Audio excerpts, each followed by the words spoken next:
아멘. 명절 3일 연휴 잘 지내셨는지요? 이렇게 예배로 마무리할 수 있어 참 좋습니다. 지난주 금요일 저녁 금요 기도회로 우리가 명절을 시작한 느낌이었는데 이렇게 수요 예배로 또 추석 가을 명절을 마무리할 수 있어 참 좋습니다. 우리 성도님들 한 번 더 명절 기간에 볼 수 있어 감사할 뿐입니다. 이제 추석 연휴가 마무리되고 있습니다. 올해는 코로나 시기여서 그래도 이동이 줄었다 하지만 여전히 오늘 저녁에도 9시가 넘어야 귀성길 차량이 풀린다라는 뉴스 보도를 보았습니다. 평소에는 50% 가까이 고향을 떠나고 또 친인척을 만나고자 대규모의 이동 행렬이 있다고 하지요. 고향의 힘입니다. 우리가 잘 아는 연어라는 물고기가 있습니다. 이 연어는 물고기를 내륙에서 계곡에서 알로 부화하고 자라나 강물을 따라 바다로 헤엄쳐 나갑니다. 그리고 3년 정도 성어가 되어 다시 알을 낳을 때가 되면 반드시 자기가 태어난 그 강물에 그것도 상류 쪽으로 올라와 알을 낳고 죽는다고 하죠. 그런 물고기가 연어인데 그 연어가 고향을 다시 찾아가는 길은 결코 쉽지 않습니다. 바다와 파도와 싸워야 하고 계곡의 돌과도 부딪혀야 하고 또 물의 흐름과 역류하며 나아가야 하기 때문에 실제로 돌아오는 회생률, 회귀율은 수백 대 1, 수천 대 1이라고 하죠. 그렇게 고생하며 마침내 자기가 태어난 곳에서 산란을 하며 최후를 맞습니다. 그렇게 온갖 고생을 하며 다시 고향을 찾아가는 그 행렬이 연어만은 아닌 듯 보입니다. 명절 때만 되면 우리 사람, 고향, 우리 부모님을 향한 그 마음이 꼭 연어와도 같습니다. 그 가는 과정, 왕복 7시간, 8시간 내려갈 때마다 올라올 때마다 그 힘겨움과 맞서면서 다음에는 모셔야지 늘 그렇게도 예상하지만 항상 또 명절만 되면 내려가는 발길을 볼 뿐이죠. 이 또한 고향의 힘입니다. 한 목사님께서 고향의 정의를 이렇게 내리신 적이 있습니다. 고향이란 어머님이 계신 곳이다. 고향은 태어나고 자란 공간적인 의미인 줄 알았는데 고향은 어머님이 계신 곳이다. 관계적인 정의가 제게 참 새롭게 들렸습니다. 그래서 명절이 되면 고향을 찾는 것이고 또 고향을 찾지 못하는 사람이 그렇게 쓸쓸해하는 이유인 듯 보입니다. 우리 성도에게는 또 하나의 고향이 있습니다. 명절이 되면 어머님, 부모님을 뵈러 가는 정도, 또 연화가 되면 자기가 출생했던, 태어났던 그 자리로 회개하는 정도가 아니라 우리들이 마지막 돌아가야 할 영원한 나라가 우리에게 있습니다. 그것은 영원히 존재하시는 하나님 아버지가 계신 영원한 나라, 하늘 나라입니다. 오늘 본문에서도 이 본향, 고향에 관한 이야기가 나오고 있습니다. 사람에 관한 고향 이야기 같지만 마지막에는 성도의 본향에 관한 믿음을 보여주고 있습니다. 오늘 본문이 속한 이 창세기 24장은 창세기 50장에서 가장 긴 분량의 절수를 갖고 있습니다. 모두 67절까지 있죠. 그런데 이렇게 긴 분량의 창세기 한 장 말씀이 거창한 기적이나 거대한 사건을 말하지 않습니다. 쭉 읽어보시면 알겠지만 이 24장의 내용은 그저 평범한 가정사, 그것도 흔한 혼인에 대한 이야기 뿐입니다. 다만 그 배경이 아브라함의 고향인 하란을 배경으로 나타나고 있습니다. 이때 아브라함의 나이가 성경학자들은 약 140세 정도로 추정합니다.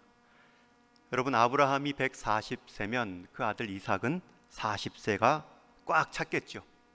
그런데도 아직 장가를 들어 가정을 이루지 못했습니다. 나이도 나이지만 아브라함에게는 더 이상 기다릴 수가 없습니다. 자기 생명도 얼마 남지 않았음을 알았기 때문입니다.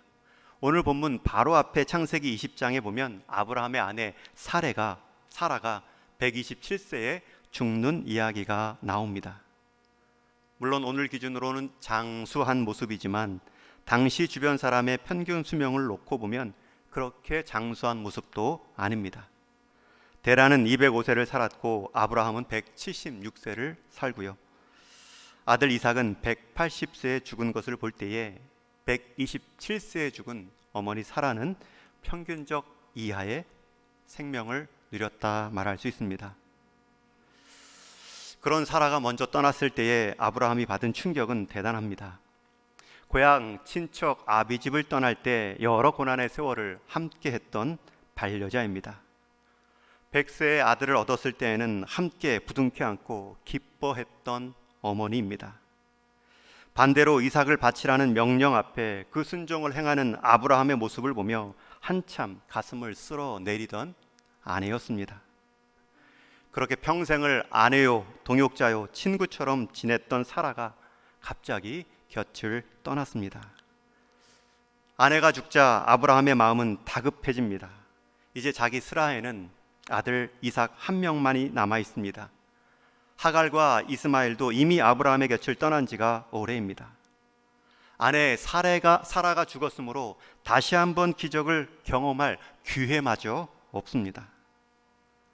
그러니 아들 이삭을 서둘러 결혼시키고자 하는 마음이 간절합니다. 그 이야기가 창세기 24장 내용입니다. 아브라함이 아버지로서 아들 이삭의 짝을 찾아 주어야 합니다. 그러나 아브라함의 나이가 많이 들었습니다. 그래서 당시 풍속을 좀 벗어나서 아브라함이 직접 그 일을 하는 것 대신 그 종 엘리에셀을 고향으로 보내 이삭의 아내를 찾게 합니다. 여기서 보냄받은 몸종 엘리에셀은 아브라함이 자신의 수많은 재산까지도 다 위탁한 2절 말씀에 보면 자기 집 모든 소유를 맡은 종으로 나오고 있습니다. 그만큼 신뢰했던, 아브라함이 기대했던 종입니다. 또 한때 이전에는 아브라함이 그 엘리에셀을 자신의 양자까지 택하여 후사를 삼을 계획까지도 가졌던 인물입니다. 그 종에게 아브라함이 불러서 가장 귀하고 중요한 일을 부탁하고 있습니다. 그것도 어떻게 단단히 부탁하냐면 2절 하반절에 보면 내 허벅지 밑에 내 손을 넣으라. 그리고 오늘 말씀 9절에서는 실제로 허벅지에 손을 넣고 맹세를 하죠. 아브라함이 맹세를 시켰고요, 그것을 따라한 엘리에셀 종의 모습입니다. 여러분, 아들의 배우자를 찾는데 어떤 맹세를 시킵니까? 우리 3절 말씀을 같이 읽겠습니다. 시작. 내가 너에게 하늘의 하나님 땅의 하나님이신 여호와를 가리켜 맹세하게 하노니 너는 내가 거주하는 이 지방 가나안 족속의 딸 중에서 내 아들을 위하여 아내를 택하지 말고 내 고향 내 족속에게로 가서 내 아들 이삭을 위하여 아내를 택하라. 이 명령을 듣고 바로 맹세하고요, 엘리에셀은 흔쾌히 수락합니다. 저는 이 흔쾌히 수락하는 엘리에셀을 보며 마음이 참 귀하다, 그 순종이 참 귀하다 느껴졌습니다. 보통 사람들 같았다면 아무리 신뢰하는 주인일지라도 이 명령이 그렇게 달갑지 않습니다. 잘해야 본전입니다. 이 엘리에셀의 후손에 대한 설명은 성경에 나오지 않지만 만약 이삭만 없었다면 아브라함의 후손을 이어갈 자격이 있는 사람입니다. 아니, 이삭이 장가가지 못해 후사를 이을 수 없다면 가장 주목받을 사람입니다. 그럼에도 그 아들 이삭에 대한 혼인 문제에 대해서 이 엘리에셀은 단 한마디 불평하지도 않고요, 순종합니다. 심지어 오늘 말씀 1절 2절에 보면 늙은 종 엘리에셀이라는 표현이 나옵니다. 아브라함도 늙어 못 떠나지만 엘리에셀도 늙은 종입니다. 그 멀고 험한 길을 다녀오는 일은 엘리에셀에게도 쉬운 일이 아닙니다. 왜 하필 나인가? 왜 하필 이 일인가? 불평하며 짜증낼 수 있지만 그는 묵묵히 멀리 떠날 준비를 하고 있습니다. 그러면서 한 가지 아브라함에게 묻지요. 5절 말씀해 보면 만약 제가 한 여인을 택했는데 그 여인이 따라오려 하지 않으면 어떻게 할까요? 이삭을 그 고향 땅으로 데려갈까요? 이 물음에 아브라함은 아주 단호하게 말합니다. 6절 말씀해 보면 내 아들을 그리로 데리고 돌아가지 아니하도록 하라. 안 된다는 것입니다. 이것은 바꾸어 말하면 아들이 결혼 못해도 좋다, 홀로 늙어도 좋으니 고향으로는 내 아들을 데려가지 말라는 것입니다. 이건 괜한 말이 아닙니다. 8절에 보면 한 번 더 강조하죠. 절대 내 아들을 고향으로 데리고 가지 말라. 여기서 질문이 생깁니다. 왜 데리고 가지 못하게 했을까? 왜 함께 가서 함께 보고 고르고 택하고 함께 오는 장면이 왜 안 될까? 왜 아브라함은 이삭이 그곳에 가는 것을 단호히 2번이나 거절하고 있을까? 여자가 오기 싫어하면 남자가 가서 직접 배우자를 모셔올 수도 있는 일인데 말입니다. 그런데 이어지는 여호수아의 7절의 대답을 보면 그 힌트를 찾을 수 있습니다. 우리 7절 말씀도 같이 한번 읽겠습니다. 시작. 하늘의 하나님 여호와께서 나를 내 아버지의 집과 내 고향 땅에서 떠나게 하시고 내게 말씀하시며 내게 맹세하여 이르시기를 이 땅을 내 씨에게 주리라 하셨으니 그가 그 사자를 너보다 앞서 보내실지라. 내가 거기서 내 아들을 위하여 아내를 택할지니라. 여러분, 아브라함에게는 확신이 있었습니다. 이 확신은 자기 신념이 아닙니다. 자기 체면도 아닙니다.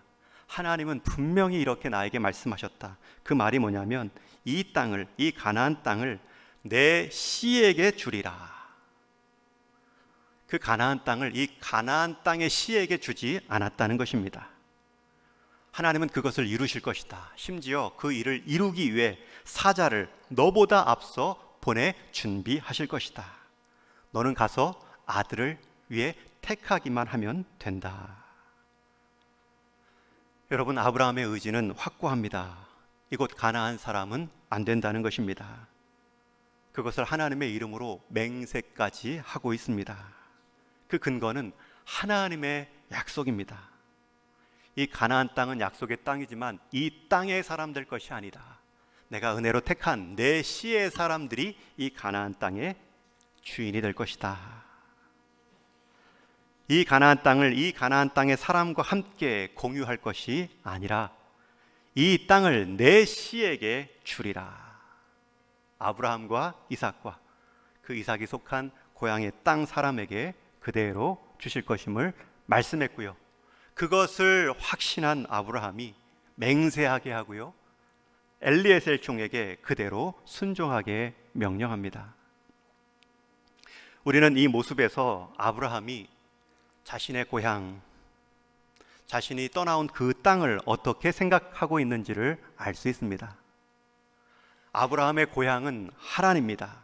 그 아버지 집과 고향 땅을 떠나게 됐을 때의 마지막 자리는 하란입니다. 그러나 지금 아브라함에게는 더 이상 그 하란이 고향 땅이 아닙니다. 아브라함에게 있어 과거 옛 육신의 고향 땅은 이제는 더 이상 자신에게 미래를 주는 땅이 아닙니다. 오히려 잊혀져야 할 땅입니다. 이미 떠난 자리요, 돌아가지 않을 땅으로 굳어져 있습니다. 우리가 지금까지 아브라함의 생애를 거꾸로 한번 역추적해 보면 이 부분을 정리할 수 있습니다. 하나님께서 아브라함에게 나타나셔서 본토 친척 아비집, 즉 고향을 떠나라 명하셨습니다. 부르셨습니다. 그때 아브라함은 그 하나님의 부르심 한 말씀만을 붙들고 그 고향을 떠났고요, 가나안 땅까지 인도함을 받습니다. 그러나 아브라함에게 있어서도 비록 몸은 그곳을 떠났지만 마음마저, 관계마저 한 번에 지울 수 있었던 것은 아닙니다. 항상 나그네와 같이 타향살이를 할 때에 왜 아브라함이라고 돌아가고 싶은 유혹이 없었겠습니까? 특히 이동 중에 어려움을 경험할 때마다, 가뭄을 경험할 때마다 마음이 더욱 흔들렸을 것입니다. 그러함에도 이 아브라함은 애굽으로 내려갈지언정 고향으로 내려가지 않습니다. 아브라함 역시 우리와 똑같은 성정을 가진 사람입니다.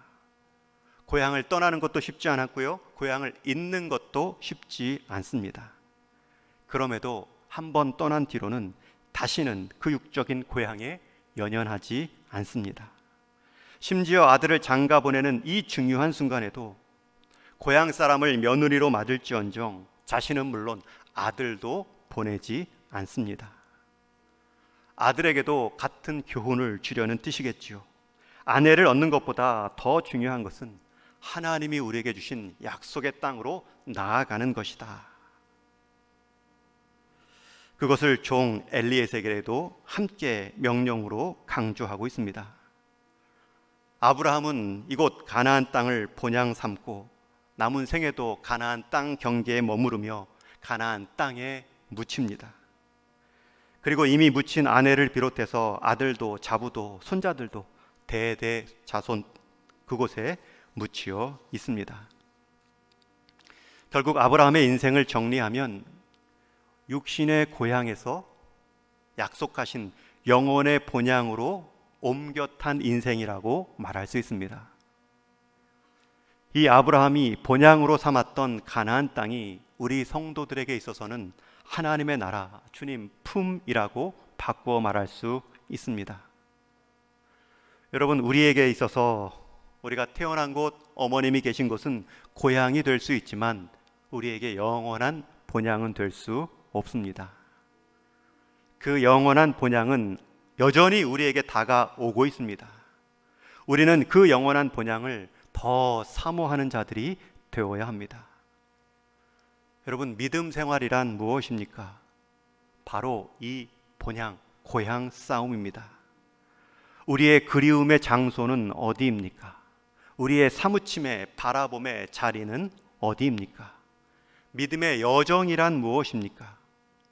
육신의 고향에서 영혼의 본향으로 이동하는 과정입니다.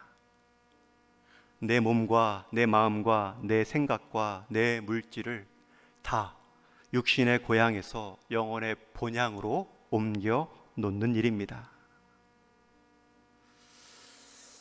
최근에 여러 장례 일정들을 보면서 제 마음에 또 한 가지 이렇게 그림이 그려졌습니다. 우리는 우리 성도의 장례를 천국 환송 예배라 부르죠. 그런데 제가 우리 어르신들 주변에 또 부탁을 받은 장례식도 포함하면 더 많겠죠. 우리는 천국으로 환송해서 보내는 절차로 장례 일정을 참여합니다. 여러분, 그런데 이미 하나님 품에 거하는 그 성도들의 입장에서는 본향, 귀향 예배가 될 것입니다. 우리는 보내드리고 이미 가 계신 우리의 동역자들, 한몸됨으로 부름받은 영적인 지체들, 어르신들, 그분들의 입장에서는 본향, 귀향 예배가 될 것입니다. 저는 이렇게 시간이 가면서 내게 주어진 삶에 있어서 나만 육신의 고향에서 영혼의 본향으로 옮기는 것이 아니라 함께 한 세대를 살아갔던 그 모든 관계들까지도 함께 보내드리는 것이구나. 이것이 우리의 마지막 장면 그림이겠다라는 생각을 합니다. 우리 어르신들 옛날 사진 동영상을 봐도 같이 찍혔던 분이 더 이상 같이 찍을 수가 없습니다. 그러나 마지막 날 그 본향에서는 함께 다 같이 찍을 날이 있겠죠. 이곳은 우리의 고향이 될 수 있지만 이곳은 우리의 본향은 아닙니다. 하나님이 성도에게 기대하시는 믿음, 우리 하나님께서 우리 성도에게 요구하시는 그 믿음은 대단한 것이 아닙니다. 이미 떠나온 고향을 향해 뒤돌아보지 말라는 것입니다. 더 나은 본향을 향해 전심전력으로 나아가라는 것입니다. 하나님께서는 우리 사람을 창조하실 때 그 본향을 향하는 마음을 이미 심어 놓으셨습니다.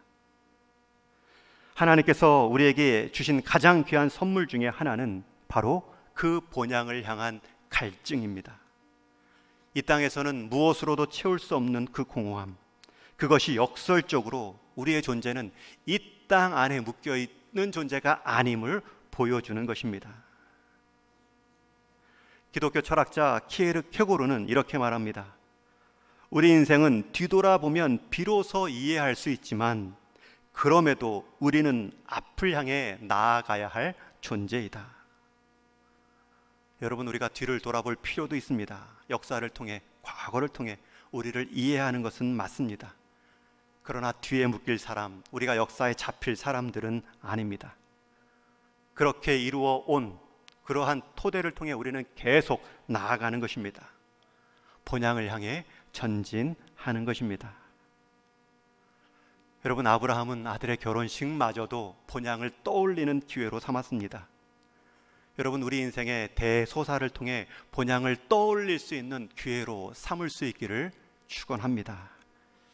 하나님과의 온전한 관계로 지음받은 우리가 그 본향에 대한 갈망을 잃어버리는 순간 우리 인생은 허망한 삶이 됩니다. 다시 한번 강조합니다. 하늘나라 본향에 대한 갈망이 사라지면 우리 인생 허망한 인생으로 떨어집니다. 이게 사람 사는 게 아닌데 답도 모릅니다. 삭개오를 기억해 보십시오. 그는 돈을 위해 신앙도 민족도 팔아먹은 욕먹은 사람입니다. 그러나 어느 날 예수님이 궁금해집니다. 그리고 찾아오신 예수님을 영접합니다. 남의 돈을 떼어먹고 도둑질하다 싶어 모든 사람에게 지탄받던 삭개오가, 자기 죄를 지적하는 사람을 만나기 싫어했던 그 삭개오가 오히려 돈을 사랑치 말라고 매섭게 강조하셨던 예수님 앞에 그 인생이 바뀌어 있습니다. 여러분, 이것이 삭개오 안에 숨겨져 있는 영혼의 본향을 향한 몸부림입니다. 갈망입니다. 예수님은 그것을 보셨습니다. 그 공허함을 그냥 지나치지 않으셨습니다. 하나님께서 모든 인간에게 본향을 사모하고 그리워하는 마음을 넣어 주셨습니다. 여러분, 이 땅의 고향으로, 이 땅의 과거로 본향이 가리워지지 않기를 축원합니다. 자꾸 묻어두지 마시기를 바랍니다. 예수 그리스도 안에서 영원한 생명을 얻고 영원한 본향에 입주할 자격을 삭개오는 그리스도의 부르심 가운데 경험하며 변화받았습니다. 믿음장으로 알려진 히브리서 11장에 보면 믿음의 선진들의 특징을 이렇게 설명합니다. 우리 한번 히브리서 11장 15절 16절 두 절 같이 읽겠습니다. 시작. 그들이 나온 바 본향을 생각하였더라면 돌아갈 기회가 있었으려니와 그들이 이제는 더 나은 본향을 사모하니 곧 하늘에 있는 것이라. 이러므로 하나님이 그들의 하나님이라 일컬음 받으심을 부끄러워하지 아니하시고 그들을 위하여 한 성을 예비하셨느니라. 본향, 여러분, 우리는 고향의 정의로 본향의 정의를 내릴 수 있습니다. 아픔이 없고 슬픔이 없고 늘 행복한 곳이 천국, 하나님 나라가 아니라 하나님이 계신 곳이 본향입니다. 그 본향을 사모하는 자에게 있어서 하나님은 하나님이라 일컬음 받는 것을 부끄러워하지 않으신다, 기뻐하신다 말씀하고 있습니다. 여러분, 성도의 정의는 무엇입니까? 본향을 남겨둔, 본향을 유보하고 있는 이 땅의 나그네들입니다. 성도는 이 땅에 발을 두고 살지만 동시에 영원한 본향에 시선이 고정된 사람입니다. 이 땅을 살지만 하늘을 바라보는 사람입니다. 그러므로 그의 관심과 행동은 이 땅에만 붙들려 있지 않습니다. 영원한 것에 소망을 두고 그 영원한 세계에 자신의 삶의 방향을 분명하게 맞추어 갑니다. 이 땅에 붙들린 사람들이 자기 자신만을 위해 산다면 하늘 소망을 가진, 하늘 본향을 가진 우리 성도는 하나님을 위해서 하나님을 바라보고 사는 것입니다. 여러분, 그것이 옳을 뿐만 아니라 그것이 유익하고 그 삶이 즐겁습니다. 물론 이 말은 성도가 이 땅에서의 삶을 소홀히 해도 된다는 뜻이 아닙니다. 지금까지 그러한 많은 오해를 해왔습니다. 내가 갈 곳은 하나님 나라, 하늘나라뿐이니 이 땅의 삶은 무시하거나 소홀히 해도 된다라는 오해가 있어 왔죠. 그러나 역설적이지만 영원을 바라보는 삶, 그 영원에 대한 담대함을 가지고 있는 사람은 이 땅에서의 삶을 더욱 충성스럽게 살아갈 힘이 있습니다. 왜냐하면 그 영원한 본향을 보는 눈으로 이 땅의 일들을 바라볼 때에 이 땅의 일이 전부가 아니고 이 땅의 일의 끝을 알고 있기 때문입니다. 무엇이 옳으며 무엇이 그른지를 하나님 마음과 시야로 볼 수 있는 안목이 있기 때문입니다. 사람의 눈을 피하고 두려워하는 것이 아니라 하나님의 눈을 두려워하고 하나님 앞에 살아가는 기쁨을 알기 때문에 이 땅에서의 삶도 변화되는 것입니다. 반대로 이 땅에서의 삶이 전부라고 믿게 되면 그 삶은 짧은 인생에만 몰두할 뿐만 아니라 영혼마저도 놓치어버리는 가장 어리석은 인생이 될 수 있습니다. 우리 성도는 영원한 본향을 바라보며 이 땅의 삶에 주어진 자리, 직분, 삶의 우선순위를 조정하며 최우선순위로 살아가는 것입니다. 이번 명절 고향 다녀오셨겠지요. 가족 친지들 만나셨겠지요. 이 고향 명절은 우리에게 더 좋은 영원한 하늘 본향을 기억나게 하는 계절이 되어야 됩니다. 더 나아가 우리에게 영원한 본향을 잊게 만드는 이 땅에 육신의 삶이 있다면 과감히 떠나보내게 하는 믿음의 결단도 필요합니다. 아브라함이 내 아들도 보내지 않겠다라는 단호한 끊어냄이 필요합니다. 왜냐하면 하나님이 약속해 주셨기 때문입니다. 이 땅은 내 씨를 통해 내가 누리게 할 것이다. 영원한 본향을 소유한 사람만이 이 땅의 문제도 제대로 직시할 수 있습니다. 영혼의 관점이라면 우리가 당한 시련 앞에서도 하나님의 은혜에 대한 시야를 잃지 않을 수 있습니다. 영혼을 믿는 사람만이 혹 지옥 같은 현실에서도 인내할 수 있습니다. 저와 여러분, 이 좋은 명절, 우리에게 돌아갈 고향이 있다는 것도 감사하지만 우리가 돌아갈 본향이 있다는 것도 기억하셔서 더욱 하나님 나라의 가치, 하나님 나라의 자녀다운 삶을 결심하시고 우리의 삶의 방향, 무게추를 하늘나라로 옮겨가시는 삶의 지혜가 있기를 주님의 이름으로 간절히 축원합니다. 우리 함께 기도하시겠습니다. 하나님.